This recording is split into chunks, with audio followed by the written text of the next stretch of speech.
এই মহিলা, তুই আমার বাড়িতে আবার আসছিস কেন? ভাইজান, আপনি আমার উপর রাগ করেন না। আপনার মেয়ের সাথে আমার ছেলের সম্পর্কের ব্যাপারে আমি কিছুই জানতাম না। বাইর হ। তুই আমার বাড়িতে বের হ।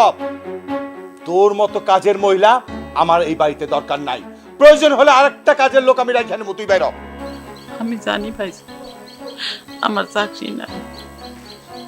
আমি চাকরির উদ্দেশ্য নিয়েও আসিনি। আমি আসছি একটু জিনিস চাইতে। দেখ, তোর পোলা কিন্তু আমার মাথা গরম করে দিয়ে গেছে। এখন টাকা পয়সা চাইলেও আমি তোরে দিতে পারবো না। বেতনটা আমি তোর বাড়িতে পাঠাই দেবো। এখন তুই যা। আমি টাকা পয়সাও চাইতে আসি নাই ভাইজান। আমি আসছি আপনার মেয়েটারে চাইতে। আপনার মেয়েটারে আমার ছেলের সাথে বিয়ে দেন। আমি মানুষের বাসায় কাজ করি, কিন্তু ওর ছেলেটা তো শিক্ষিত। বিশ্বাস করেন ভাইজান, আপনার মেয়েটা আমার ছেলে কোনোদিনও কষ্ট দিব না। এই, তুই যাবি না তোরে বাইন্দা রাখবো? কোনটা? ভাইজান, আপনার কাছে আমি জোর হাত করে বলতেছি, আপনার মেয়ের সাথে আমার ছেলের সাথে বিয়ে দেন। আমার ছেলে যেমন আপনার মেয়েরে ভালোবাসে, আপনার মেয়েও তেমনি আমার ছেলেটারে ভালোবাসে।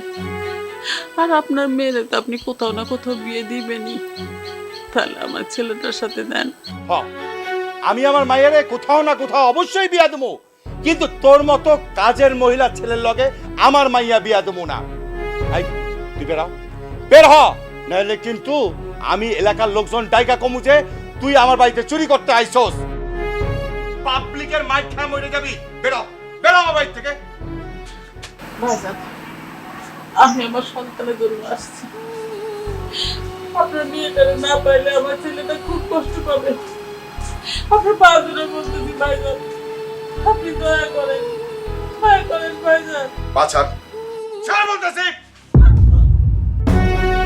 আরামজাদি, যা বাড়িতে গিয়ে তোর পোলারে বলবি, যে মেয়েকে বিয়ে করার জন্য মা অপমানিত হয়, সেই মেয়েকে তোর ছেলে বিয়ে করার কথা কল্পনা যেন না করে।